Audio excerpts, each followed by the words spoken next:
I was part of Project Atlantis.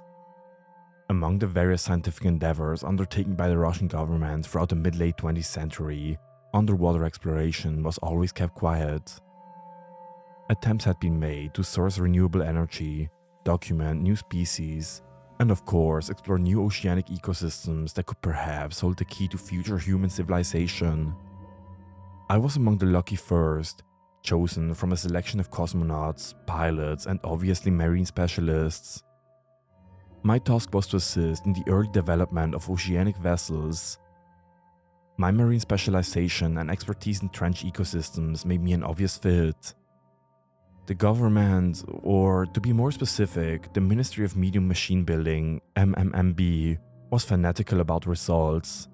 Results, and more results. Whether it was a new algae or just a trench deeper than we had originally thought, we were always expected to produce positive justifications for why the budget should continue to support this endeavor. An ambitious aim with a modest budget, but regardless, failure was never an option.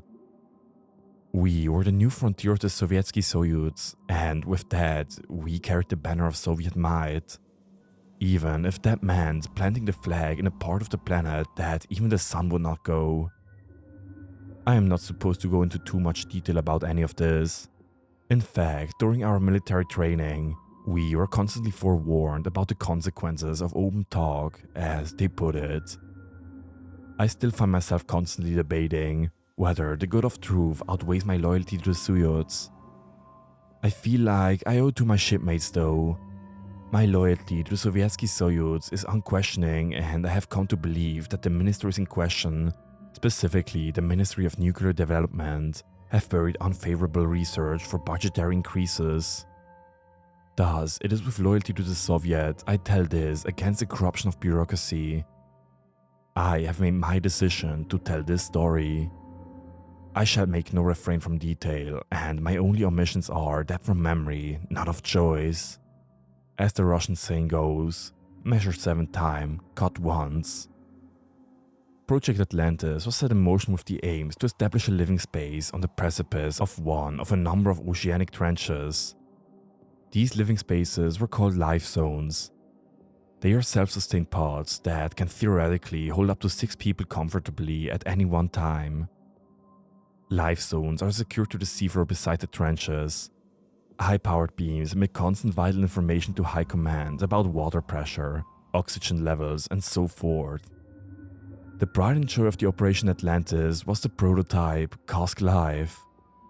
It's a life zone on the precipice of the Kuril-Kamchat Trench, almost 8,500 meters to the seafloor and only a few meters from the trench wall. The trench itself was another 10,000 meters deep.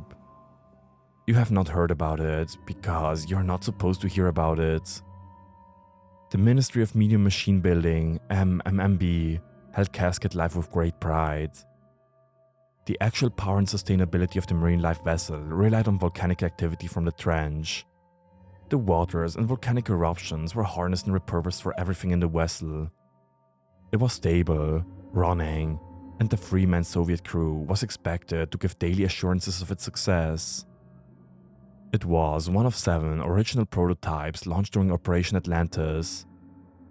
While 2 others have greenlit their success and stability, Kask Life's harnessing of volcanic activity as a renewable energy made it special. You will find books upon books reaffirming the failures of marine living, but the truth is also bittersweet. For our 3 successful attempts at marine living, we also filled warehouses with crushed, decompressed, and damaged life zones. Many of those were manned as well. Warehouses and graveyards, those are not in any books. My first mission involved Kask Life. Her automated vitals appeared to be stable. Oxygen levels, core pressure, electricity, and so on. High Command had direct access to the diagnostics of the vessel, but the reports, their daily expected liaisons with the crew had gone silent. Day after day, nothing. The 3 individuals who had lived in Kask Life were still alive and seemingly enough well. Carbon dioxide levels and oxygen levels were naturally balancing. The oxygen levels were unaltered, but in terms of actual human contact, we were in the dark. In other words, we knew 3 men were breathing down there. We knew that 3 men were down there. Paranoia had already set in among high command. Rumors of a mole began to spread around. A US covered was among the 3 and had turned our loyalist Soviets against us. But before the paranoia fire could be dispelled by rational debate, High Command had immediately ordered an exploratory mission to the non-abandoned but silent Kosk Live. I was among this mission. Everything was fine. Everything was by the plan. Until it wasn't. This is where my story must begin. If you want to know what happened to my comrades, to me, to the Kosk Live and their crew, then this is what truly happened in the depths of the oceanic trenches. It was a cold, dark night in Petrovolsk, the most westerly point in the Soyuz. Rain rattled the steel roof exteriors of the shipyard, while the North Pacific Ocean relentlessly swept anything that wasn't tied down across the wooden platforms. The Kuril-Kamchatka Trench was south of Petrovolsk, and by travel it would take just over 2 days to get to the seafloor. Weapons were also stored, in the off chance that our move theory was proven correct. I unloaded my belongings from the military transport and walked briskly towards the shipyard. I, along with 2 others, was to use a small 3-man marine traveler and make the first break with Kosk Live. As I saw my 2 crew members idle around the vessel, I began smiling. "Mikhail, Yasuka!" I launched forward and embraced my fellow crew member. "Ah fuck, Sergey my friend, it's been a while." Mikhail returned the embrace. "They managed to wrangle you into this as well. The Kosk Live. This is monumental." His voice dipped as he realized that perhaps information should be kept as a need-to-know matter. "This is Vlad. You have not met him. He's medical division." Vladimir shot him a look. "Shit, Vladimir, sorry. Anyway, this is Sergey, Vladimir." He pointed towards me. I stuck out my hand and Vladimir grasped it and tightened his grip. I felt the blood leaving my hand as he let go. With no more than a grunt, he heaved his enormous body down from the top hatch of the vessel and began reorganizing it in what can only be said as his way. As I took in my surroundings, I noticed a buzz about the place. Men in darkened suits and military spec vehicles were busying themselves around the yard. 2 large machines were being tinkered at within a large warehouse. Although I could not make out much, the large doors of the shipyard building was left ajar. Very few people I recognized. In fact, many faces I had never seen before. Both Mikhail and Vladimir had been briefed, and once a very formal readout of our mission was given, we joined Vladimir in our new home, Villa 2. A military officer of some esteem, at least by the shiny medals adorning his jacket would indicate, gave us an even briefer brief. It would take just under 2 days, no interruptions assumed, to reach Kosk Live. When we made contact with her crew, we were to make medical and technical surveys and to leave the following day, a short trip. If injuries were sustained by the original crew, we were to take them with us. If no injured were assumed, we were to immediately return and High Command would deal with the insubordination in their own way. I didn't want to think about that. We boarded a medium-sized vessel that was marooned on the edge of the quiet shipyard. Loud voices barked orders, and with a whirl of noise and movement, the submersible was lowered by 2 heavy cranes. Mikhail, the chief engineer and crew captain of the Villa 2, began routine vitals and marine diagnosis. The top hatch was a double-secured steel door with an air chamber for decompression, and so, once both were sealed, the outside world was muffled to us 3. Green and blue lights lit up the board, emitting an artificial hue in the control chamber. The control board and the main chamber were connected by a small tunnel, large enough to squeeze through, but none of us could stand upright in it. Sitting beside me in the main chamber was the recently acquainted Vladimir, an extraordinarily stoic man, large and burly, crammed into this vehicle like a caged animal. No one would believe he was in fact a qualified nurse. Excuse me, health specialist. Mikhail's eyes never left the control board as he shouted orders. "Vladimir, where's the UMT?" Mikhail yelled far too loudly for this vessel. "Control, put motion sickness tablets in it, get them." "I don't know what to expect, but I'm sure none of us has been 8,000 meters under the sea," he laughed. Vladimir, not saying a word, heaved his large body towards the medical kit and removed 2 small red bars. He threw one to the back of Mikhail's head and towards me, and then reclined back into his seat. Conserving energy? I thought. Sergey! Mikhail turned towards me. "As we lower, listen out for steel compressions. This Suka may not be as enthusiastic for the water as we are." I looked over at Vladimir, now more or less asleep, and thought, it better be. The creaking Leviathan plunged into the cold ocean. Underneath the water, there was a serenity and calmness. We began our 8,500 meter descent towards Kosk Live. Mikhail's mechanic expertise was impressive. I always respected his keen eye for machinery because he spent many hours of basic training modifying, readjusting, and in many ways improving Soviet mechanics. A wiry, thin individual, he could always maneuver around engines, picking them apart like an expert painter with his art.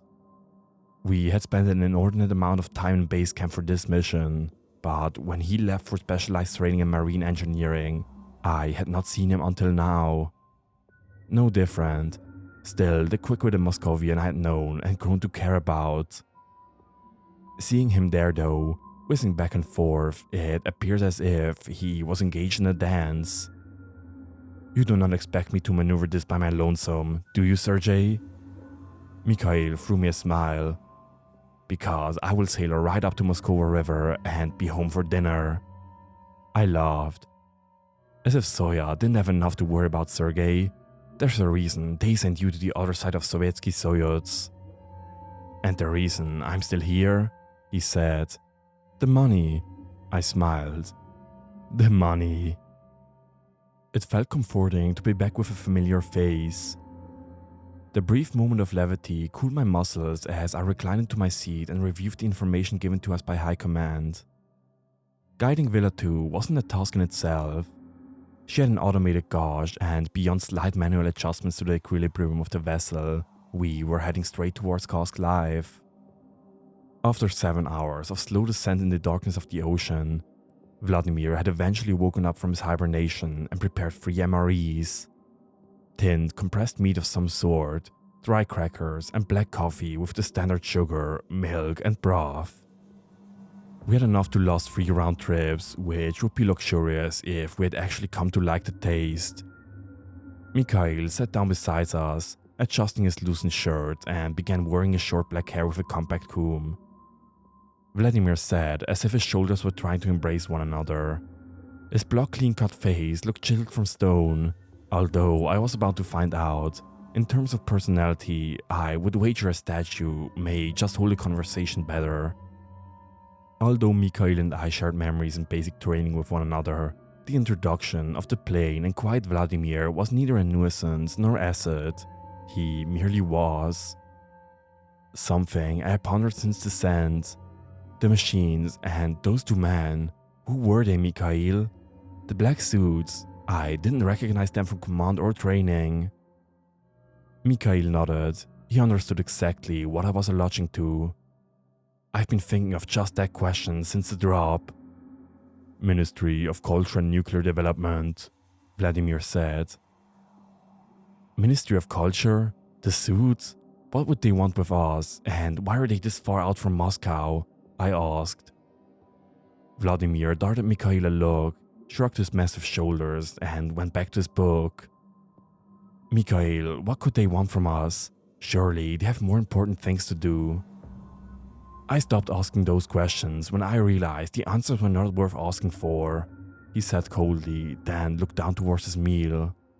I knew what he meant. Questions breed subversion, and subversion is the fire for disloyalty.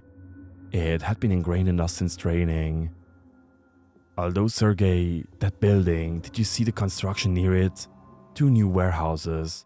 I was in Pretovalsk during my specialized training. We were given the full spec for these beauties. He banged the steel roof. But since the 2 new warehouses and control tower were built, either my memory is going or some big construction has been going on. I looked puzzled. No, that was my first time there. I just saw some people moving some pretty heavy equipment in there. It's a dead town though, right Mikhail? Vlad? Vladimir is my name, not Vlad. His eyes never left the book. Right, sorry. Anyway, no, I didn't notice anything really, Mikhail. In an unspoken but mutual agreement, that line of inquiry was left there unanswered. It was a strange paradox. We are trained to question, review, plan, and so forth. We were expert tools of the motherland, yet we naturally, instinctively knew when to stop asking certain questions. It is exciting, no? The training, the regime, the routine, everything for this. Mikhail's eye lit up. I will be wearing the Yushakov if the mission is a successful one. They'll give you the Yushakov, Mikhail, when they make me first Secretary of the Union, I said. In a moment of genuine happiness, we laughed, including Vladimir. It was brief, but I will not forget it. We finished our MREs and we returned to our duties. As night drew in, at least from what the internal dials told us was night, we made preparations. The 5 portholes that gave a fuel view surrounding the Villa 2 offered no clue to our environment. It was only due to the sensors and the high tech that we could pinpoint where exactly we were and where exactly we intended to go. The fold-out military hammocks provided comfort, while the low hue of green and blue that bounced across the tight walls was as if the vessel itself was assuring us it was healthy and intact. The slow murky ocean is a universe in its own right, its own ecosystem and life. We were but explorers, no different from our cosmonauts. Just like space, the ocean is untamed and owes no person a safe passage across, let alone down. What marine life would revolutionize our dry civilization? Was she the new world that our society must push into? Like the brave Soviet warriors who fought the German scourge, do we need a brave band of soldiers to take what we need and create what we want? What could we bring from her, like a gift to our union? We did not know. We knew we did not know, but we knew we wanted to find out. At least we thought we did. Tomorrow we would reach Kosk Live. Red sirens awoke me. A howling alert system drowned out everything. I fell out of my hammock and looked across the chamber. Mikhail was in a flurried, panicked state. His glasses were slipping down his nose as he began manually overriding the system and regaining control of Villa 2. I lifted myself up and ran towards the controls. Mikhail pointed to a flurry of indicators on the board. I quickly realized what was happening. Villa 2 had an internal chamber and a separate exterior, like a ball within a ball. It would balance itself to the best of its abilities if small adjustments had to be made during descent or ascent. In other words, we would never be thrown upside down by an underwater current. What it could not do was spin the balls in 2 entirely different motions. The portholes only showed steel, indicating the exterior ball had been completely misaligned. Villa 2 had slowly turned itself sideways and our internal ball was strained to keep the equilibrium. If she blew the intercostal cogs machinery, we would go dark. In a few tense minutes, Mikhail and I had slowly regained control. The red blinking light stopped and the angry orange temper of the control board subsided. We aligned the chamber doors back up and ran an automatic survey. Although there was superficial damage, Vladimir pounced up, sweat pouring from his face. The behemoth had awoken. "Is it the fucking Americans?" He leapt towards his Makarov pistol, still in a daze.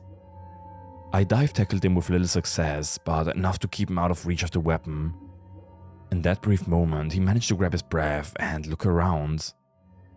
He fell backwards onto Mikhail's hammock and quietly assessed what just happened. Mikhail let out an audible sigh of relief and looked up at the clock. It was breakfast time. "We are on shifts from now on. That was stupid of me to even allow this to happen."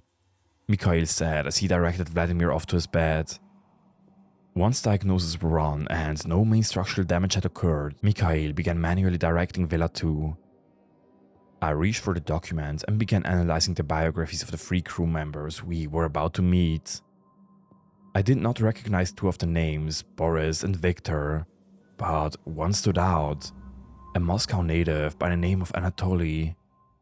Anatoly, nuclear specialist, engineering, Moscow. I looked at Mikhail. Isn't it? A grin broke the tension on Mikhail's face as he ran his eyes over the crew. Ah, fuck, Anatoly, yes, that's him. Look at the specialization and prior deployments. Our eyes darted across the biography. Oh man, Mikhail, he's going to hate it when he sees you. Do you remember basic training?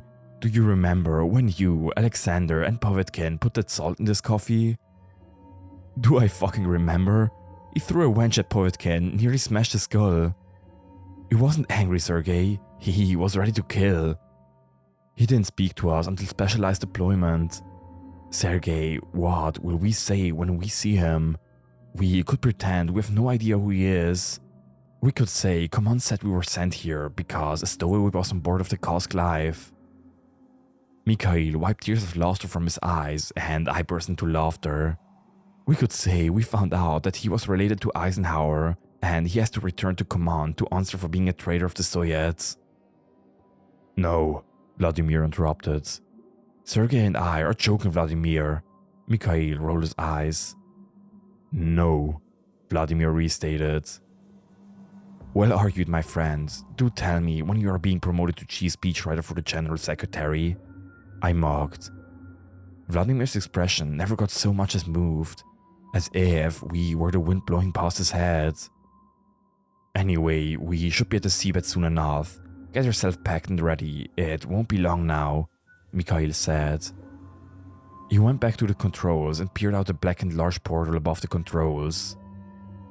I reorganized my material and read over the command instructions. Kosk Life was nearing, and that meant we had 3 new crew members. At least that is what we thought. After another few hours, the chambers began to feel smaller. The steel, which offered us the only protection from Mother Nature's iron grip, was beginning to feel as if it had developed its own sort of pressure. The air was hot, but my body felt cold. One thing they do not prepare you for is just how close your field of vision is to everything in your proximity. Looking out beyond the horizon, seeing the open expanse is a somewhat underrated feeling, one that I dearly missed. Vladimir was resting and reading, as he usually does. Mikhail was lethargic, readjusting dials and buttons just to keep himself busy. Sergei, I need to speak to you. I feel bad about this, but you should know. Mikhail moved towards me and threw down some sealed folders. Read this, and if you have any questions, ask me, but I think you'll understand why we are here. Looking quite confused and intrigued, I picked up the folder. I looked over to Vladimir, who had not stirred. I could tell Mikhail was serious. I began reading. Page after page, diagrams, physics, and of course, marine studies. Most of it was regarding Operation Atlantis, obviously. I understood it and it made sense to me, but then I began reading about the new operation. I read and read, never lifting my head once. After 3 hours of intense reading, I rubbed my eyes and fell back into my seat. This was not what I signed up for. The success and eventually the aims of Operation Atlantis morphed. The Cuban Missile Crisis changed everything. It spooked High Command. Once they knew the viability of the operation, the wheels of our departments began spinning. Our propaganda was and is exceptional. We claimed that we cannot survive down there, that trying to go there is wasted resources. We filled journals with lies upon lies about the trenches and oceans, just like we filled the books with false physics for our moon missions. These were sent out into the West to deter, slow down, and mislead their own operations. While the capitalists sifted through our findings, we, in the glow of the Soviet genius, used our real information and technology and made advances no capitalist country could even dream of. Although I had always supported the right of our government and people to resist the aggression of US imperialism, the movement of nuclear weapons near the self-determined Cuban freedom fighters was not without risk and reward. In the military boardrooms across Russia, Kursk life became militarily advantageous. Our science was intermixed with military research. Although non-functioning for the moment, a small nuclear core reactor was also installed into Kursk life. Within the more lofty goals of living underwater, as a safe and secure alternative following a nuclear fallout, there was also a military aim. This second aim was to assess the viability of manned nuclear station at the depths of the ocean, a stable nuclear silo complete with nuclear deterrent capacity. It was in the remit of our scientific curiosity to also provide military support to the new, aptly named and secret operation, known among the sailors and marine specialists as Operation Iron Hand. Mikhail turned around and pointed at the folder. Listen, Sergei, Kursk Live is the blueprint for a potential nuclear launch base right under the noses of our enemies. Sergei leaned towards me and handed me a layout of the Kursk Live. Look, there, he pointed to something new, a large block edition. Once the crew successfully managed to live and sustain themselves, word got back to High Command about the potential for a new frontier of war. Operation Iron Hand would weaponize these life zones. Mikhail stopped talking as the vessel began shaking. Once it calmed, he continued. Only 2 of the life zones had these nuclear reactors put into place. He pointed at the building I had never seen before. His eyes lit up and excitement poured from his voice. A manned nuclear deterrent hid from sight but ready to come to our aid when we need her. No longer would weak pegs with the communist sympathizing Latin America be our negotiating table. We could have nuclear weapons loaded in every trench. Operation Atlantis and Operation Iron Hand would work to create a new frontier of warfare against the capitalist aggression. This is part of history. We will be wearing medals by the end of this.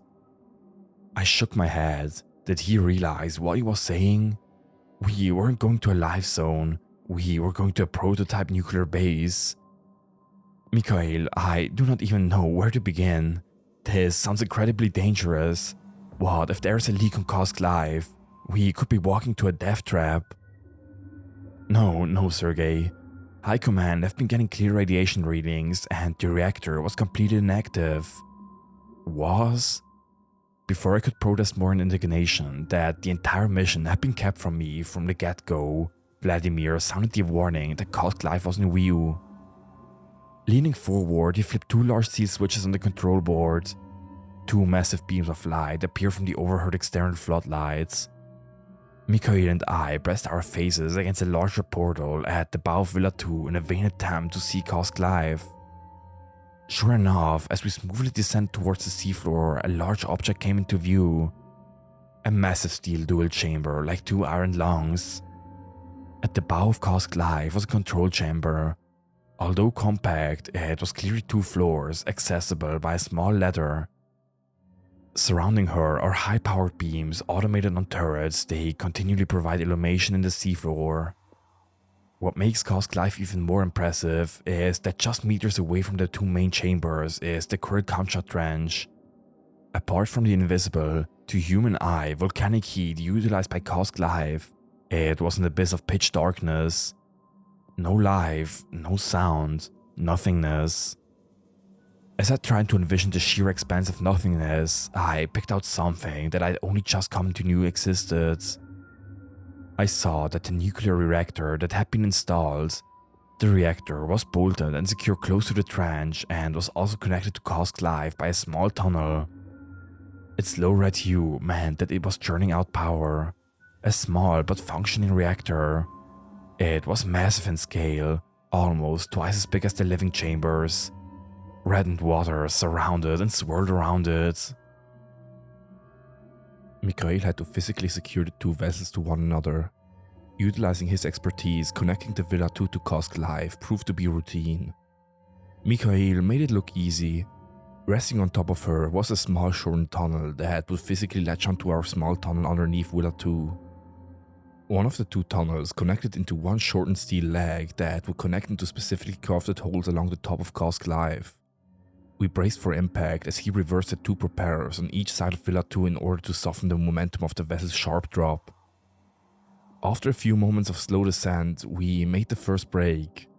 Once the two half tunnels were connected, they became one unified front and access up and back was granted. Any water contained within the small chamber wells was ejected out with a pressure plate. Villa 2 was now balanced on top of Cask Life, which was almost 3 times the size of our vessel, even excluding the nuclear reactor. Mikhail sighed in relief and turned his attention towards me. "Look, Sergei, I wish I could have told you sooner, but it was imperative to keep as quiet as possible. We wanted to keep the pool of confidence as small as we could," said Mikhail. "Why though?" I replied.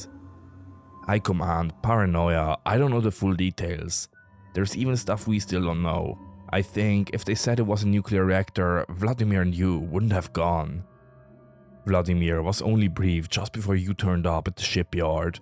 Probably explains why he hasn't been talking too much." Mikhail shrugged his shoulders.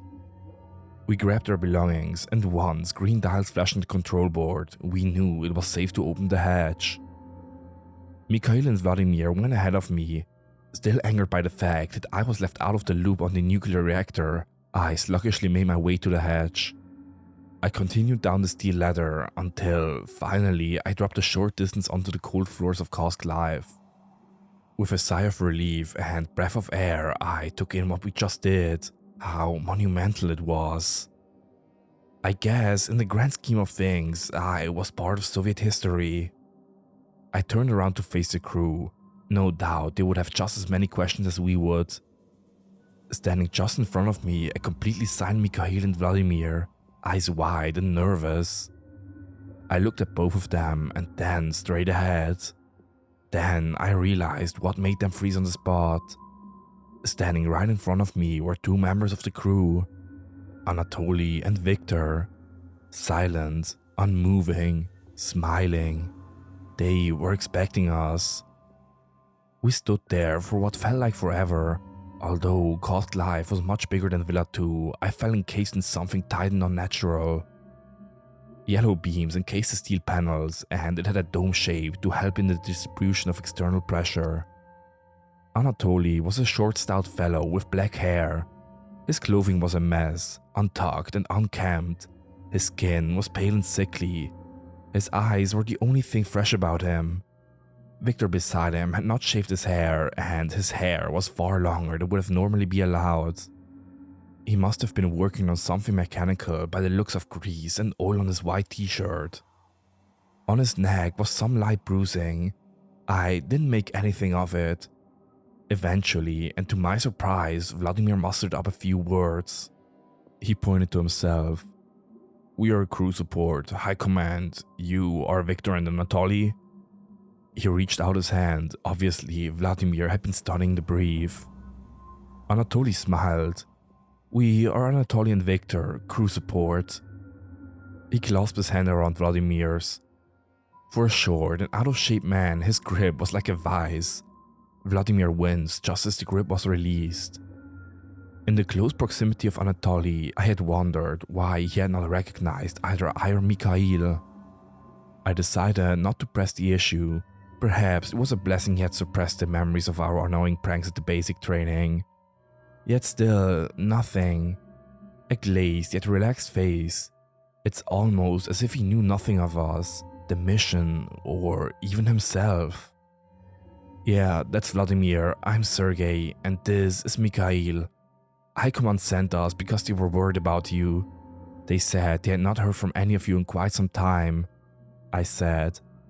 "But from the looks of it, it seems everything is fine. Is that right?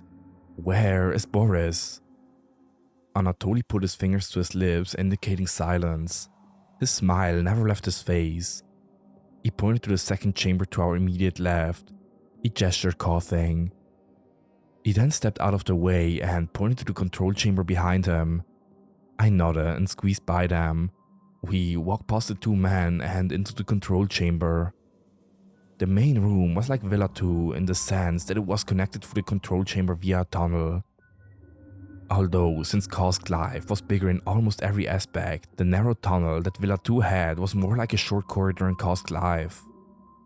I leaned down and inspected the sprawling complicated mess of controls, dials, switches and buttons. Numerous lights flickered and emitted low electrical hums. Then I saw the communication box. To my shock, it was irreparably damaged. Wires were cut, dials were cracked. It appeared as if someone had tried to rip it out in a frenzy of anger or despair. I pointed to it. Mikhail leaned down, catching his glasses as they slipped down his nose. He frowned. Something was not right. Our intuitions kicked in immediately. We must not let on that anything is unusual, not until we get to the bottom of this mystery. Vladimir readjusted his belt. I saw he had the Makarov pistol from earlier. Mikhail turned towards the two crew members. This makes sense why you guys weren't saying much to High Command. I've seen it before, let me guess. He pointed to the fire extinguishers concealed in the two apartments above our heads. One must have fallen and crushed it. Victor threw his hands up in the air and Anatoly laughed. He laughed and laughed. Then he went quiet and his gaze turned to a quiet, unrelenting stare. Whether that was an affirmation of Mikhail's hypothesis was unclear. Either way, we knew that this was of design and not an accident. Fire extinguishers don't leave the appearance of clawing. I knew from my own studies of prototype life zones that the isolated and enclosed environment can lead people to mental fatigue. Perhaps being down here for such an extended period of time had scrambled their ability to interact normally. Nonetheless, those types of people are the last ones who should be in a nuclear reactor. Mikhail took out a small layout of the electricity lines from his jacket and began wandering around the interior of the main chamber, trying to piece together the electrical infrastructure. He buried his head into the small blue map and began tinkering with the wires underneath the damaged connections. Water. Victor pointed to the supplies laying around a large mess on the table behind him at the stern of the vessel. A large plastic white table with multiple small stools. There, in between the clothes, tools and magazine, were some pristine glasses of water. No, I'm quite alright, thank you, I said. Vladimir, who was the closest of our crew to the table, picked up a small cup and drank. He nodded thankfully and then wandered into the second chamber that Anatoly had pointed to. Shortly after, he stormed back out and right back up to the ladder of Villa 2. A few awkward moments of silence later, a large bag crashed down onto the steel floor. This startled Mikhail as he banged his head on the underside of the controls. Vladimir climbed down the ladder, lifted his rucksack over his shoulder. Sick, Vladimir growled as he walked past us. Vladimir is a health professional, it's probably best he checks on Boris right away, I assured them. I wasn't long after him. Anything was better than this stalled protracted staring, I thought. The second chamber was the sleeping quarters. 6 beds, 2 washrooms. 3 of the beds appeared to be used, and one of those was in current use. There was Boris. He was sweating profusely, his eyes were reddened and his skin was pale with thick blue veins pulsating across his neck and forehead. Before I got too near to the bed, Vladimir grabbed my arm quickly. He produced 2 oxygen masks from his rucksacks beside him. It seems that High Command was worried about a gas leakage within Cask Life. I didn't protest. They would do as protective measures against whatever it was that infected Boris. Vladimir leaned in. Taking a very cautious approach, he checked the vitals and felt his pulse. If you had asked me, I would have hazarded the claim that I could almost hear his heart pounding against its bone cage. I looked down at the mess that was Boris. Boris, can you hear me? I slapped his arm. Vladimir kneeled and gave a perplexed shake of the head. He lifted himself up and very carefully checked Boris's reflexes, of which he failed most. Then he carefully removed a thin syringe. The little short jab was enough to rejuvenate Frankenstein's monster as Boris opened his eyes. He looked startled, but not by the fact that two strangers were surrounding him. Something else spooked him. You have to take me," he stuttered out. "Please, the eyes." But just before he could finish his sentence, his head fell back onto the pillow. His throat pulsated back and forth. His eyes bulged and strained. I saw red veins on the verge of popping open. He gasped for air as Vladimir frantically restrained him on the bed. Then, just as quickly as he had woken up, he calmed and went back to sleep. I looked at Vladimir in disbelief, but before I could utter anything, in the corner of my eye, I saw something. I turned and looked to the doorway of the first chamber. There they were, Victor and Anatoly, standing mute, smiling and staring quietly. They didn't look too worried about their comrade's deteriorating condition. They didn't look remotely startled. I tried a few direct questions regarding Boris' condition, but again, I was given nothing. In my exasperation, I decided to leave the medical business to Vladimir, as he said he would run a few more tests on Boris, while Mikhail and I decided to check the rest of Kosk live, which meant we needed to see the nuclear reactor. Back in the main chamber, Mikhail had run his own personal diagnose in the control room, and barring the communications of Kosk live was functioning. He was an expert technician, but even he couldn't salvage the wrecked equipment. We had communications in Villa 2, which we could avail of. He gestured to me and then scurried his way through the connecting tunnel that led into the nuclear reactor room. He called for me to join him. After a tight squeeze down the tunnel, I reached Mikhail. The reactor was an impressive technological advancement and took up most of the space center of the room. I squeezed past the reactor, around to the far side of the room. It was quite constricting. "We are so close to the trench," Mikhail said. "What?" "The reactor is just placed beside the trench." I laid my hand on the side. The heat emitting was intense. She was activated. I read the specifications on the side. "Isn't this a water reactor, Mikhail, not a nuclear one?" "Yes and no, it's a WWER model. Water, but look here." He pointed to the large thin rod shooting up the side. It was fitted with a nuclear component. She shouldn't be active right now. Only the water component should be functioning. See that switchboard behind you, Sergey? Flip the two red switches and lower the dial. Let's see if she's at 100%. The room also had portals surrounding it. Besides the two largest portals was a massive switchboard, unlike most I've seen. It was very advanced. It hummed a little song of work. I flipped the two switches and the reactor hummed lightly into parallel to the switchboard before green lights at the top sparked up and dimmed. "The dial, Sergey." I flipped the third switch, but nothing occurred in the reactor. We stood in solemn silence.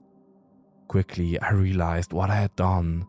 I had accidentally flipped the switch and not turned the dial.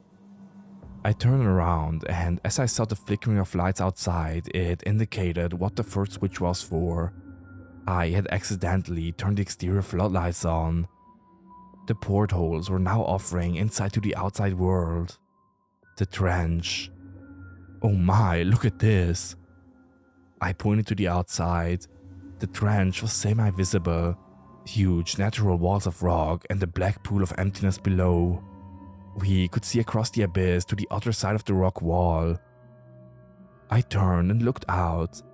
I craned my neck and tried to glimpse as much of it as I could, and that's when I saw it. A beautiful underwater ecosystem. My expertise. To see it now was overwhelming. An entire world underneath our own. I looked to see how far down the line managed to go. Then I saw them. I'm almost certain I did. Eyes. Yellow and white in the rock face. Thousands of them.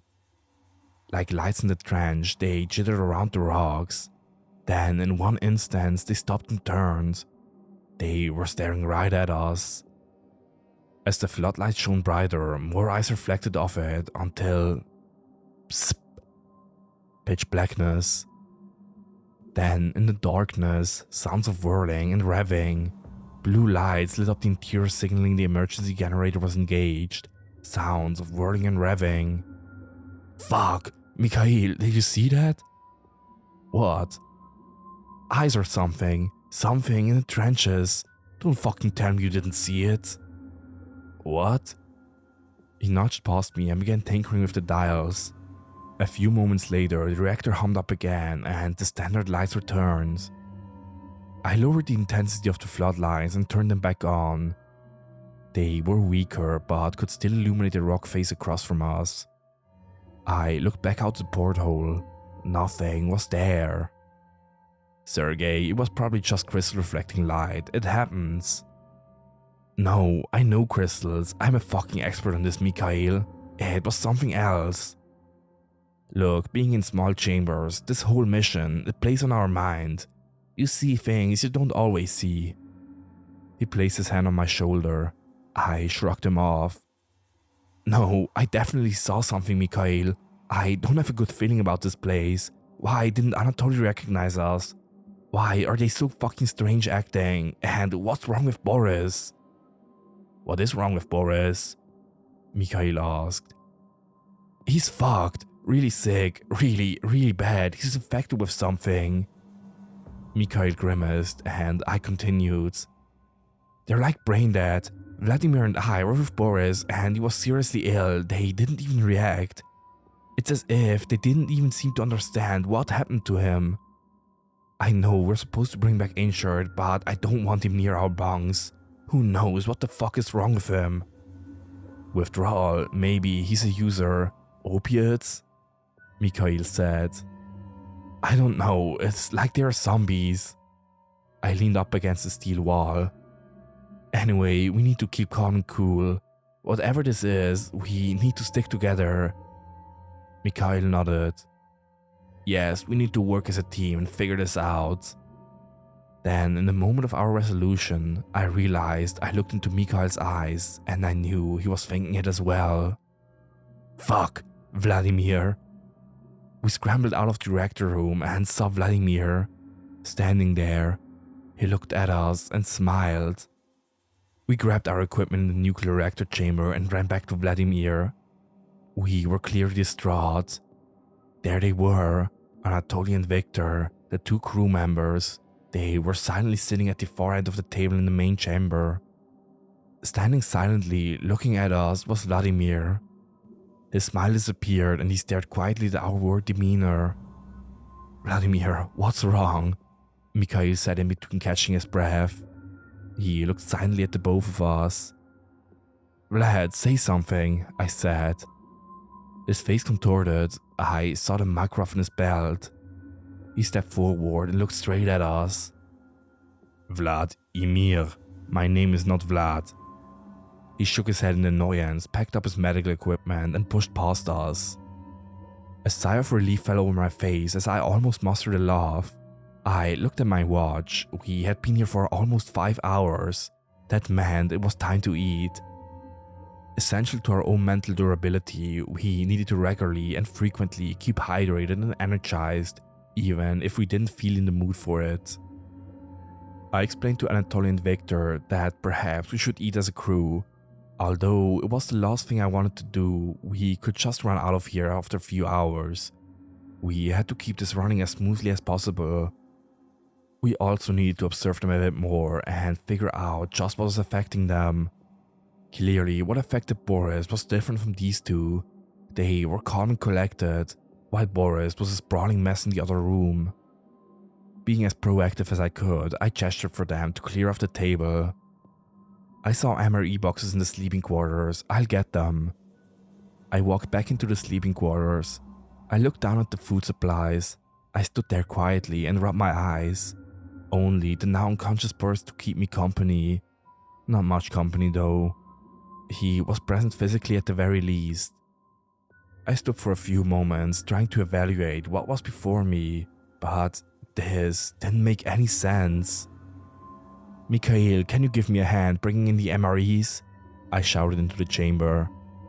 When he walked through the doors, I pulled him aside and pointed to the MREs. I whispered to him, "We have a big problem here.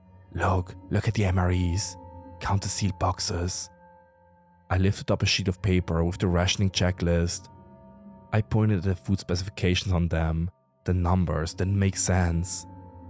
10 boxes, sealed, yes. He was unimpressed. "Yes, exactly 10 sealed boxes, and there are 10 here." "So, High Command got something right for once. What about it?" He took a small knife and opened one of them, taking out enough MREs for the 2 crews. "Mikhail, use your fucking brain. If there are 10 boxes here and they were given 10, what is the conclusion?" He looked dimly at me for a moment. Then I saw it. The reaction I just had on his face. They haven't been eating them, Sergey? They haven't been eating food." Cold shot up my spine. They haven't eaten anything. It wasn't humanly possible. My mind pondered every question that I accumulated thus far. Who was outside Kosk Life? Who were those eyes belonging to? But more importantly, who were we stuck here with? He laughed in disbelief, then went quiet. After a few moments, he came to his own rationalization. "They must have contraband or something. No one can last with no food," he said in a hushed voice. This isn't right. Look, remember the salt prank we did in basic training? Remember how annoyed he got? Let's just try that again. Even if he gets angry, at least it's something. At least we know he's still in the loudmouth Anatoly we know." I began pouring 6 rations of salt into a small cup of water. If he loses it, I'll say it was my joke. Mikhail gave a disbelieving look, but at this stage he was in agreement. A familiar reaction, even one of rage, would be welcome. We didn't want to leave Vladimir alone too long, and so we returned to the table and rejoined them. Moments spent in Kosk Life felt like agony, the constant silent watchers of Anatoly and Victor. Dinner was a quiet affair, handing out the MREs and so forth. I noticed as Anatoly and Victor began reading the front and back intensely, then in a brief moment of stillness proceeded to open and assemble their meal. Strange, surely they know how to use an MRE. I passed over 2 cups, both of water, but one had the salt in it. Vladimir tried to take the saltwater cup, but I slapped his hand. He stared at me in quiet shock.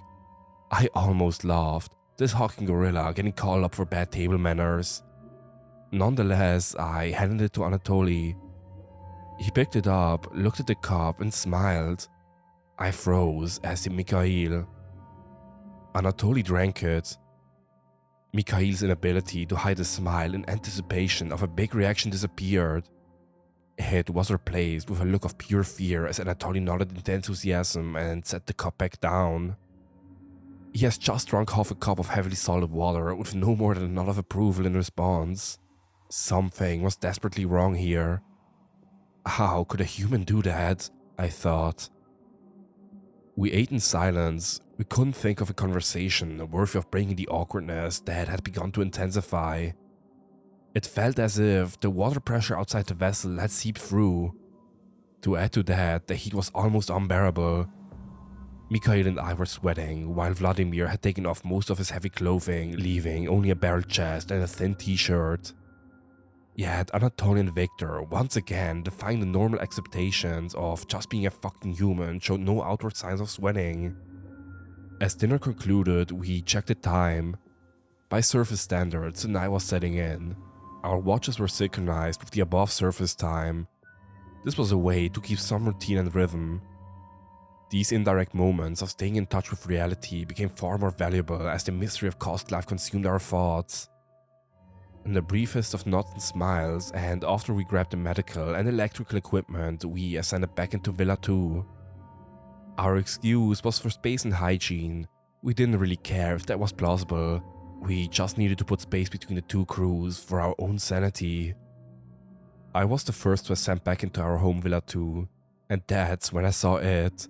In front of me, our communications, destroyed, smashed to pieces, ripped from the control board. Fuck! I put my hands behind my head.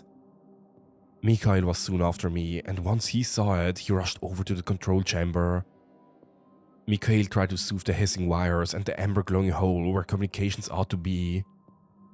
This is clearly sabotage. Could High Command have been right about the United States? No, I saw eyes outside the vessel. This isn't the US. This is something else. I'm certain of it. Whatever this is, it's not human. It has nothing to do with any of that. I slammed my hand against the steel wall. It echoed around the chamber.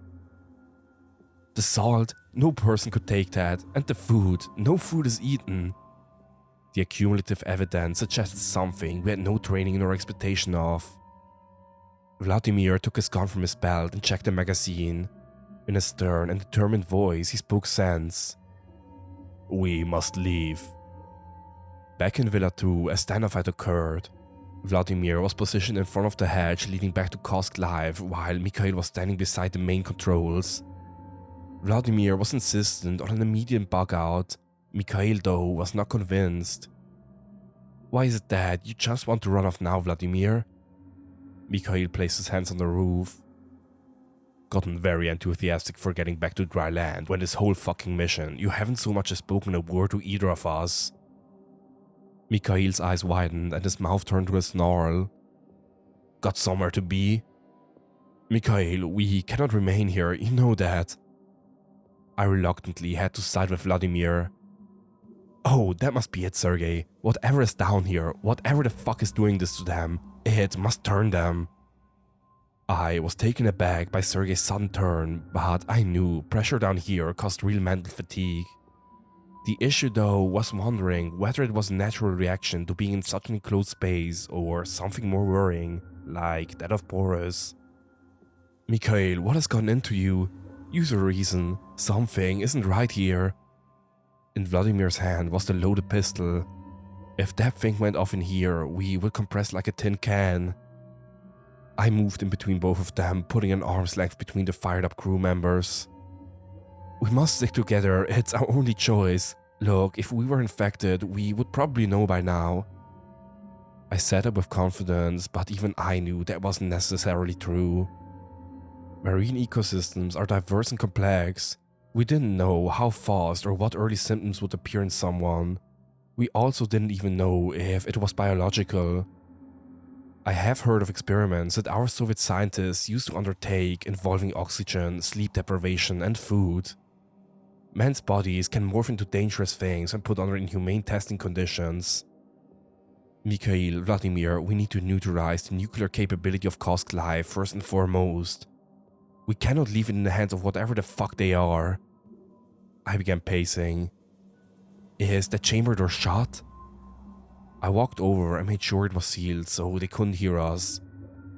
Look, later, when they're asleep, I'll go back down and neutralize the reactor.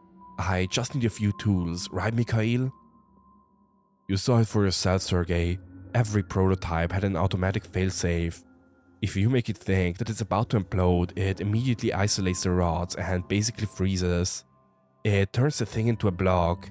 It's a drastic measure, but it ultimately renders the reactor obsolete. It's the last measure if you need immediate containment. It's an expensive failsafe though. He sighed. If it's frozen, it is neutralized. He continued. I am the crew captain. I should be the one who goes back down. If anything, I should do it. I shook my head. You're the pilot, Mikhail. We're no use to anyone if Vladimir and I end up spinning into the trench immediately after we disengage from Kosk Live. I shuddered at that thought. No, you will be needed for re-release. You have to stay up here. Vladimir nodded. My bravery wasn't as strong as I pretended it, and if they pushed, I didn't know how much longer I could truly protest. Fine, you know what you have to do. Mikhail turned his head away. I could see that he was truly worried. Vladimir placed his arm on my shoulder and handed me the small pistol, and I tucked it behind my back. I won't need this, Vlad. He paused and looked at me. Vladimir, I mean. He smiled and walked back to his bunk. In a few hours, I'll descend back into Kosk Live, back into the unknown. After some time had passed and no noise had emerged from Kosk Live, we checked the vitals. Oxygen levels are stable. I manually lifted the hatch and carefully and quietly descended into Kosk Live. I avoided dropping down onto the steel floor by lowering myself as much as I could towards the ground. I dropped a very short distance onto the floor and waited quietly, waiting for any sounds that may indicate I was heard. After a few brief intense moments of silence, I proceeded towards the nuclear reactor. The closest point I could be to the trench itself. The chambers were lit by the glow of blue and yellow lights on the walls. I pressed on into the nuclear chamber and began my tinkering.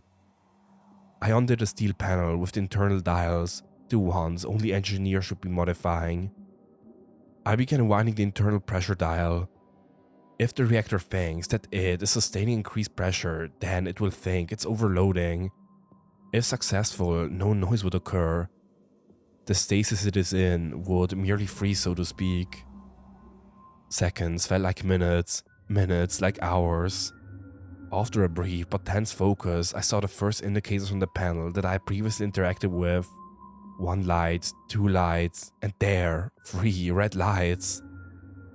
The nuclear reactor was telling me that it was about to neutralize itself. I sat myself up and went to the switchboard. I pressed 2 switches up and down. The low red hue emitting of the reactor disappeared. The reactor was neutralized. For a moment, I forgot my concerns with Kosk Live.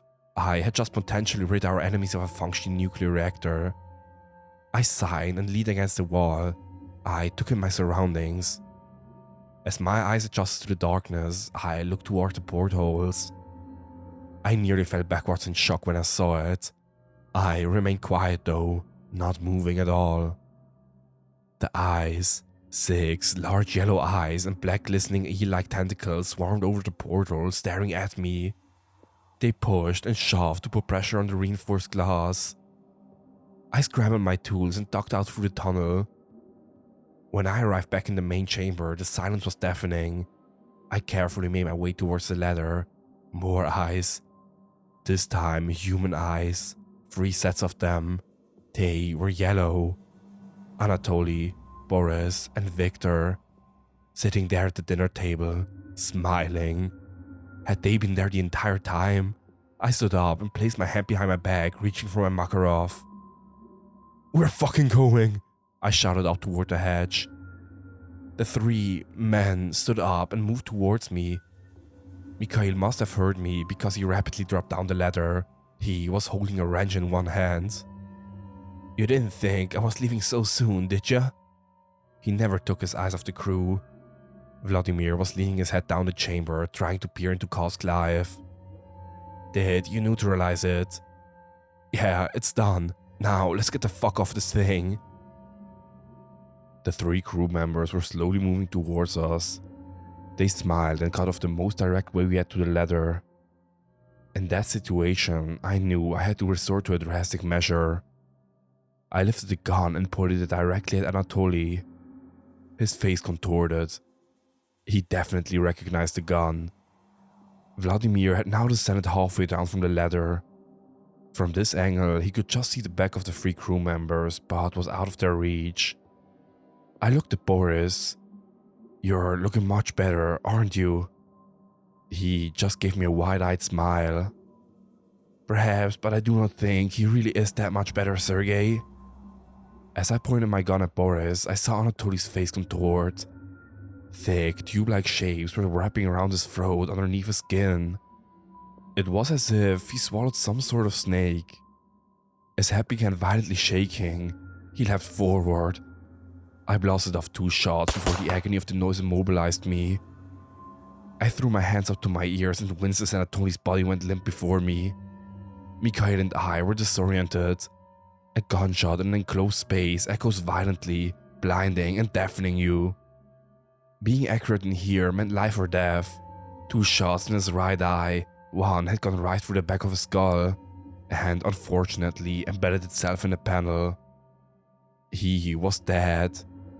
Yet, as I stepped over him, his arms wrapped around my leg. I looked down, his head was rocked back lifeless, but his body was almost automatically defending itself, as if something in him was animating his corpse. I pushed him off, and with that, he went limp again. I pointed the gun at Boris and Victor. I straightened my arm and calibrated my next shot. He was my fucking friend, and I put 2 bullets in his fucking skull. I looked stern and serious, but only to hide the panic and stress that was engrossing me. Your friend? Vladimir was hanging from the ladder. He looked at me confused. I ignored the gorilla. We're getting off this fucking wreck right now. I backed up to the wall and circled around Boris and Victor towards my escape. I looked up towards Mikhail, who was now positioning himself in between me and Villa 2's ladder. The 2 men remained, silent and unmoving. They did not react. They just stared at the gun. Mikhail slowly began climbing up the ladder as I kept aim. I needed to reach up the ladder, but it meant that I had to hand him my gun. Here, take this. I need both hands to be free to climb the ladder. I clasped my free hand around his, staring intently at Boris and Victor, who had by this point held my stare, unblinkingly. But just as I began handing the gun to Mikhail, which inevitably meant taking my aim off the 2 crew members, both Boris and Victor rushed forwards. Mikhail scrambled the gun out of my hand, but had not adjusted his aim yet and let off a shot which bounced violently across the ship. Then another shot. It exploded into the chest of Victor and spurted blood out across the ground, but still he was unfazed. Mikhail was grabbed by the arm and thrown off the ladder down onto the floor. In the panic and in the confusion of the brawl, he tackled them both into the center of the chamber. Kosk Life began rumbling and the sound of churning water could be heard on the bow. Lights went up and red sirens waved throughout. "Go quick!" he shouted, and before I could protest, Vladimir had grabbed me and hoisted me through the connecting tunnel of Villa 2 and Kosk Life. I flew up the tunnel and peered down frantically, searching for Mikhail. Mikhail, buying himself a quick second by letting off another shot, clambered up the ladder. The sirens continued and the red and yellow light splashed all over his face and reflected off his glasses. He threw me a grin as he shot up the ladder into the tunnel, but before he could get into Villa 2, his legs were grabbed and he was pulled downwards to the ship floor. Anatoly's lifeless corpse was flailing and wrapping around his leg. Boris and Victor were not far behind. A pop sounded and he let out a shout. His leg had been torn out. He hollered in agony and stared up intensely. He knew what I didn't want to say. He slammed his hand on the emergency button within the tunnel, shattering the glass in his palm. Blood splattered on his face. The 2 hatches closed, cutting Anatoly in half and slicing off the arm of Boris. Mikhail had pressed the emergency release, which was designed to shut off portions of the ship in case of a leak. I was pale. Mikhail was trapped in between the 2 vessels. He had saved our lives, but I knew he had given up his. Vladimir shot past me and began an emergency release from Kosk Life. The mechanisms were set in motion. I leapt forward and began protesting in vain. He and I knew we could not open the chamber again. Vladimir slammed buttons. Yellow, blinking lights signaled the danger of the detachment protocol being overwritten, but he ignored them. He knew what he was doing. I returned to the hatch, and over the noise and commotion of the disengagement, I heard Mikhail. "Sergey! Sergey!" "Yes, Mikhail, I can hear you. Are you injured?" "Not as injured as Anatoly is." "Mikhail, I cannot open the hatch. The pressurization has already begun." "I know, Sergey. I know, but guess what?" "What?" "I definitely should get you Shankov for this." Before I could enjoy the final moment of our friendship, the steel began shaking. Villa 2 let out 3 long hisses of pressure and she disengaged from Kosk Life. Although I couldn't see anything, I knew what had just happened. I knew Mikhail had just experienced the flooding of water, mass decompression. Ultimately, I could only pray his death wasn't in vain or in suffering. The sheer momentum of the liftoff discombobulated the system's ordnance. I was thrown back into the controls as Vladimir switched on every external light to see where we were positioned. Right in front of us, the precipice of the trench was rushing to greet the now out-of-control vessel. Vladimir, fuck, reverse the thrusters at the front. I joined the side and began trying to regain control. Villa 2 hurtled towards the trench, only just regaining control. It hovered above Kosk Live. Vladimir began resettling the dials and preparing for the ascent. Hold on, I pointed to the main porthole. Kosk Live, her reactor, what's that wrapping around it? Taking manual control of the bows on the lights via 2 large steel dials, Vladimir pointed them towards the tail end of Kosk Live, the part that was attached to the inside of the trench. Maintaining equilibrium, we got a clear view of what was happening. Huge black tentacles were wrapped around the outside of the reactor. Whatever it was taking Kosk Live with it. Large, curling black arms squeezed and compressed Kosk Live. The black vines attached itself, while hundreds of yellow eyes lit up the rock face. Like arms outstretched and of differing length, they began swarming over the entirety of Kosk Live. The floodlights on Kosk Live were being destroyed. A massive seismic shock rattled the interior of our vessel. Vladimir and I were thrown back. The sheer strength of this animal had blown the internal atmosphere of Kosk Live, leaving it vulnerable to Mother Nature's wrath. In a matter of moments, the bolted and secure Kosk Live was pulled down into the abyss. Wide eyes on the rock faces of the trench rapidly blinked and fluttered in a sort of whimsy. Vladimir and I were in awe. The project, the crew, Boris and Victor were gone along with the bodies of Mikhail and Anatoly. Villa 2 was now the only object emitting light. Even the eyes had gone. We were in darkness. I thought we were alone. Then we heard a knock outside of Villa 2. Someone was there. What I remember so far, although my memory isn't what it was. Vladimir had regained control of Villa 2. We remained silent. A knock on the portal window? It couldn't be. Vladimir, did you hear? He nodded. I pointed to the switches for the external lights. Vladimir hesitated. He looked at me, and for the first time I saw it in his eyes and knew. He was afraid. I moved towards the sound of the knocking. It rattled off the steel. Vladimir switched the lights on. The seconds waiting were unbearable. The lights fluttered. That's when I saw him. Mikhail. Panic induced my body. There he was. His body anyway.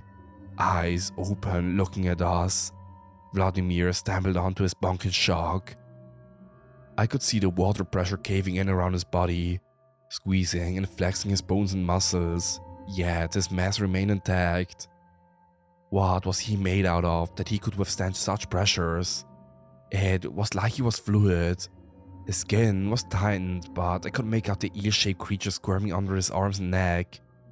His entire body was filled with them as he swarmed over his chest, neck, and face. I held his stare. I don't know for how long. He knocked again. He pointed to the hedge as if I was just about to let him in. Then he smiled. He was repeatedly knocking and gesturing to be let back into the vessel. That wasn't Mikhail. That wasn't even human. As he realized we weren't about to open the hatch, his smile turned into a stare and his knocks became heavier. Vladimir picked himself up and uttered a short sentence. "We are going." As he shifted the thrusters and realigned Villa's 2 internal and external chambers, I couldn't take my eyes off my former friend. There was nothing that could be done to save him. We began our ascent and I lost sight of him. Darkness consumed the portal. He was gone. The trench was gone. The seabed was gone. I collapsed onto my bunk in a frenzied state. My head was spinning and the chamber felt like it was closing in. Sweat rolled down my neck as I gasped for air.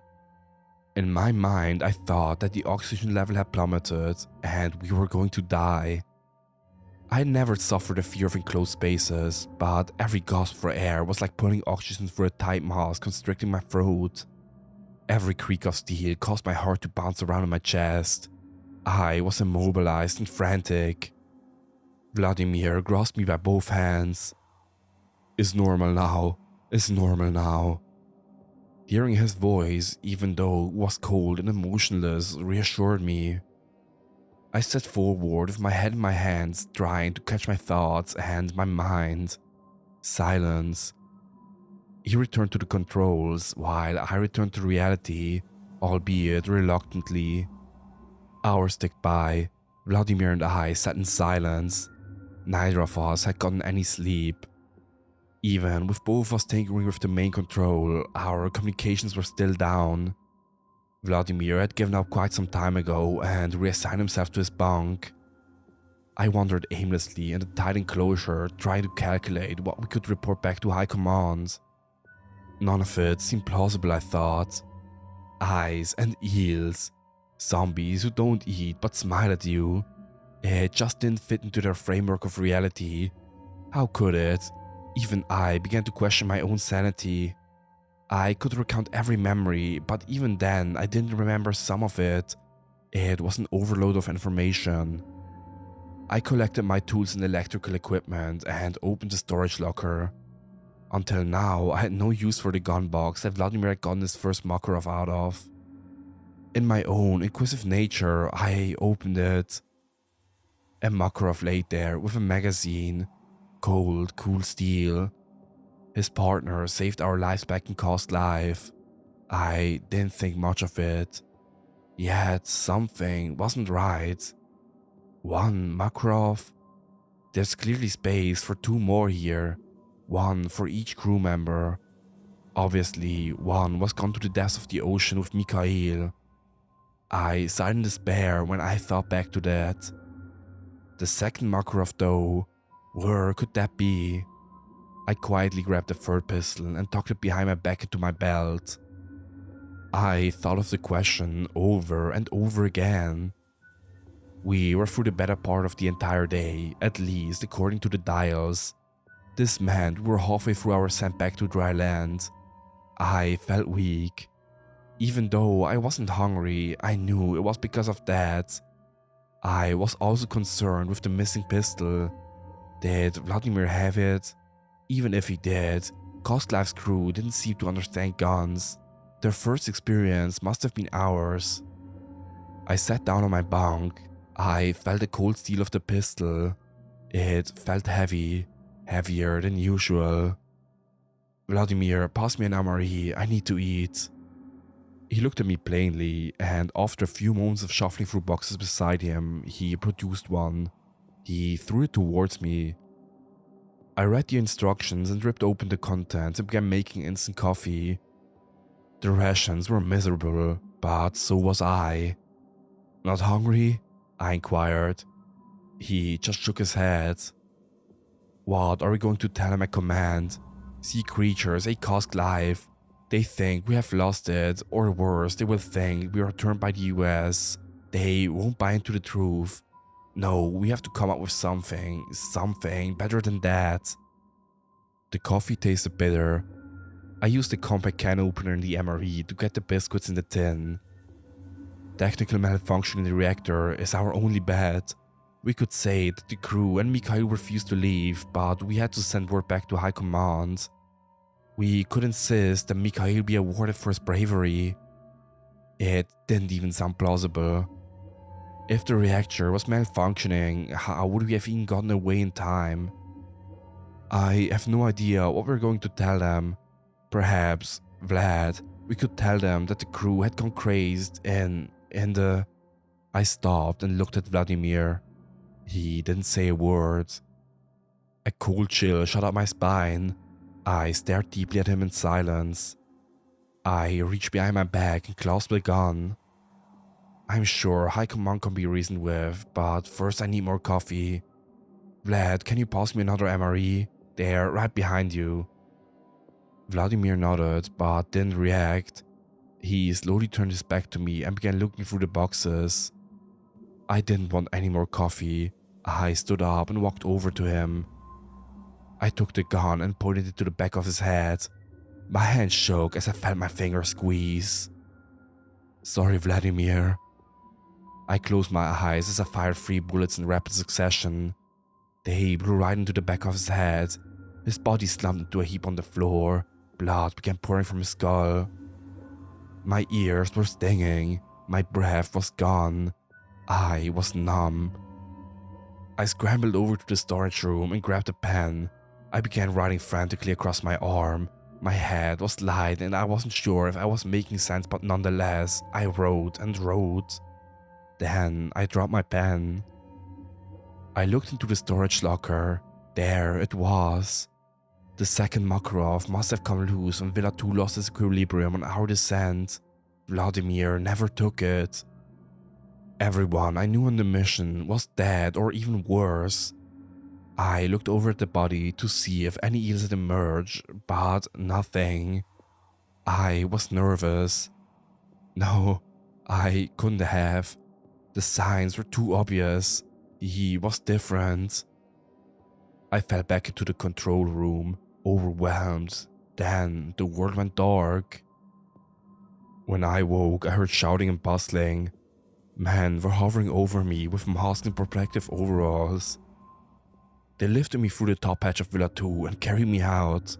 I was back in Petrovolsk. It was dark. I didn't know the time or even the day. My energy was drained as I tried to resist.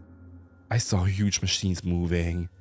The whir and spark of technicians and engineers constructing on the dock. Then I closed my eyes. I went dark again. When I came to my senses, I was in a white small room, pristine. A bed and table were in front of me. A man stood in front of me, tall and muscular. His face was covered with a mask. Sergey, I must say, I didn't expect to see you. Who are you? Where am I? I was called Clive. The crew, did you see anything out of the ordinary down there? What? Did you know? You know, there was something down there. The eels, the black tentacles, hundreds of yellow eyes. Something attacked the original crew. I was wide-eyed and panicked. There was no way he was going to believe me, but I had to tell him about the creatures. Cause Clive's crew, you mean? Yes, they were infected by something. He looked stern at his notes and began writing. How long before they became brain dead, memory loss, and so forth? Different. I stopped for a moment. I never told him what had happened to them, only that they were infected. How did you know they turned like that? That's exactly what happened. He stared intently at me. We knew something strange was going on down there, let's just say that. How? We didn't know what we wanted, if we were being honest.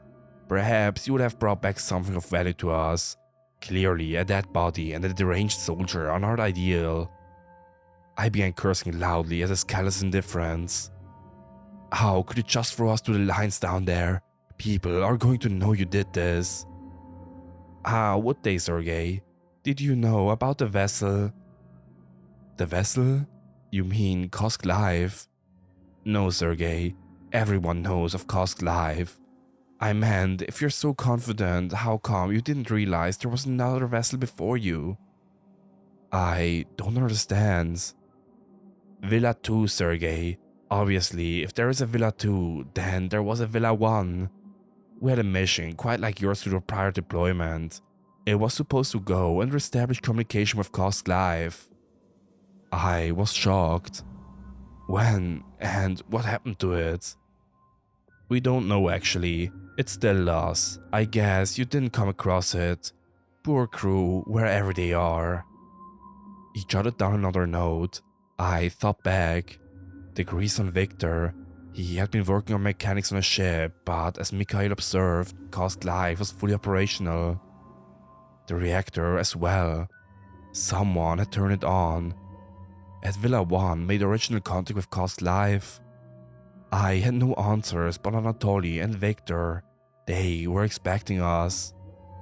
We had communications with Villa 1 though, which was great. For the most part, they relayed information to us about the sickness, the frenzy, and so on. It was too good to ignore, Sergey, so we sent your crew down. Perhaps you'd be able to shed more light on everything. High Command doesn't know the full details. You're not High Command? Oh no, I'm from… Well, look, it doesn't matter. What matters is, there was obviously something dangerous down there. I knew that if we could harness whatever it was, that we could change the trajectory of the war. Villa 1 was an unfortunate disaster, but we needed to know if it was something real, something tangible. So we sent you down, Villa 2, in the dark of course. We couldn't have you going in there guns blazing, but to my surprise you confirmed everything. Eels, eyes, and this sort of brain-dead memory loss. It's amazing. I didn't think you'd be back. I thought you'd just communicate to us, but clearly someone destroyed your communication. The fact that you made it back here, I must say, I'm pleasantly surprised. He stopped and looked at me. One thing though, Villa 1 spoke of a creature, massive. It was different from the tentacles. It was a glowing sort of creature with bright eyes. He looked at his notes. They said its eyes were enchanting and beautiful. A huge creature, Sergey, human-like and growing bright. I didn't say a word. That certainly didn't sound like the eyes we saw. Anyway, enough of this. And with that, he stood up and moved towards the door. We're going to keep you here for a bit, see what happens to you. Maybe you'll turn like the rest. We don't really know. You're our first experiment. I tried to process the information and what I had seen on the dock. Wait, the machinery, the men working outside, what are they doing? He opened the door, turned around and smiled. That's going to be Villa 3. I knew then that they were going to go back to the ocean. I was the only person from Villa 2 and Kosk Life to get back to the docks. The well-built man from earlier put down his pen and leaned back in his chair. Clearly, he was writing something of massive importance. It was probably a summary of our talk, of how Villa 2 confirmed the stories of the lost Villa 1. Even though 5 Soviet men were dead, the sounds of outside clearly indicated that they were going back into the ocean. Villa 3 was near completion. A new crew, a new group of soldiers. As I had been told, High Command was left out of the conversation. A small group of rebels were pursuing the potential for alternative weapons in the depths of the ocean. They didn't expect any opposition.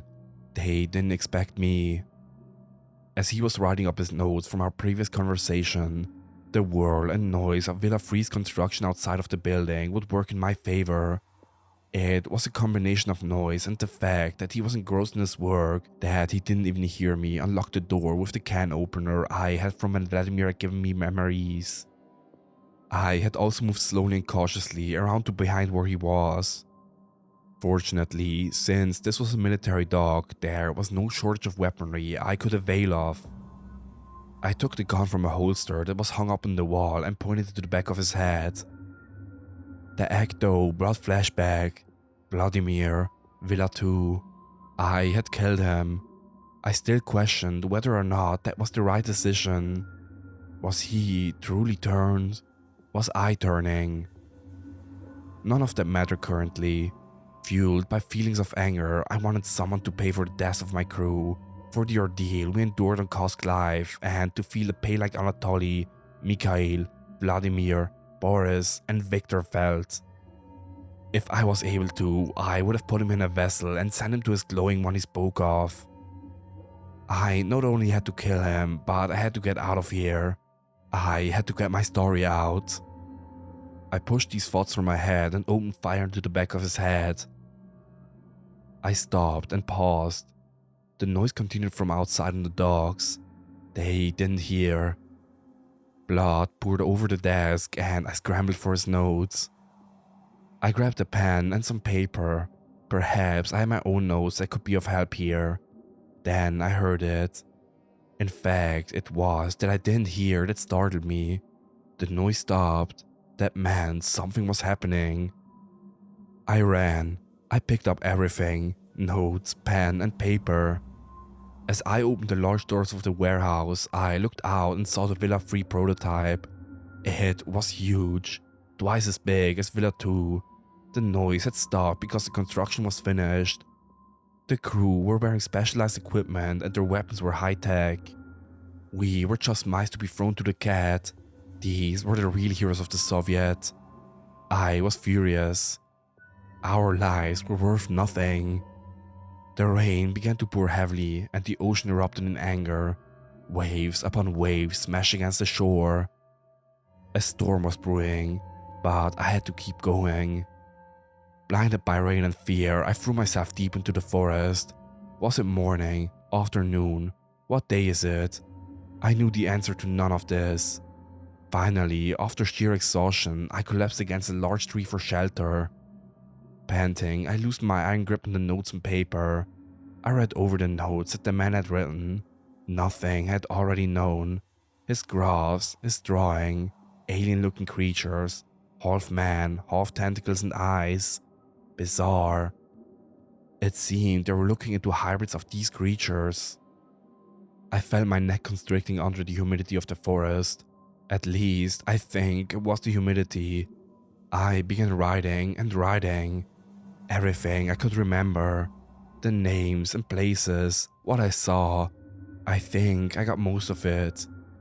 Yet I couldn't stay here in this forest. How would I get my story out? I knew I had to keep going. I finally made it to a small town nearby the docks. It was there I planned my route out of Russia and out of this hellish nightmare. The next day, nothing. No sounds. I went back to the forest and tried to make my way back to the dock. When I did, I saw everything. Everything was gone. The mission, the infrastructure that was recently built, Villa 2 and 3, gone. I made my way out of Russia after that. Since High Command was kept out of the loop, I was never in immediate danger of the official government trying to suppress my writings. Although I know the team behind Caused Life in the Villa vessel definitely wanted the things I had, I was an eyewitness. As far as I know, the only one who saw the creatures and got back to the drylands. The story of Project Atlantis ends here. Well, my story does. I know they kept looking, they kept sending vessels down. I tried to keep myself invested. I tried to keep active. Then I forgot. I just moved on. One day I stumbled over my notes, the ones I had written in the forest. I almost forgot some of the details, but I remembered my promise. My promise to tell the people what really happened down there. It had been a long time since Project Atlantis, and when I went to the depths of the ocean, I never went back to Petrovsk. I actually never went back to Russia. Although my memories begin to fade quite rapidly, I am grateful that this is natural and not by some alien illness. Nonetheless, my memory is slipping and I'm tired. In my own studies, I could never find anything more about Caused Life, Villa 1, 2 or 3. I kept as far away from the Soviet Union as I was able to. Little hints here and there indicated that they were perhaps still seeking the unknown entities. I spoke to former soldiers, experts like myself, and marine specialists from different countries. Most knew of nothing of what I said, and those who seemed told me that they had nothing to say. Villa 1 supposedly appeared briefly on the northern coast. Onlookers said it was as if it was only built the other day, that there were no signs of deterioration. When I asked for more details, they were sparse, but they confirmed what I knew from memory. The shape and style of the vessel, but nothing more. It's not even safe that it was Villa 1. I have also spoken to someone who claimed to have communication logs from the Villa 3, highly confidential. I may get them soon. Nothing concrete has appeared of yet, but if they can continue the story, I want to know. I cannot say for certain what happened to Villa 1 or 3. Perhaps they're out there. If they are, I would like to speak to them. In part, that is why I told the story. Perhaps they're out there like I am. I heard a story of a smiling man in a Russian town not too far from where the dogs were. When people started disappearing, stories of a smiling man emerged. He was seen in the forests. Perhaps that is my next clue.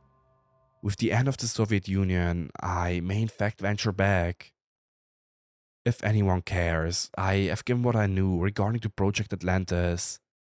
Don't forget the names: Vladimir, Mikhail, Viktor, Anatoly, Boris, and I, Sergei. And of course, don't forget, do not go back down into the depths of the ocean. There is one thing that I won't forget though. Mikhail would have gotten a medal for what he did.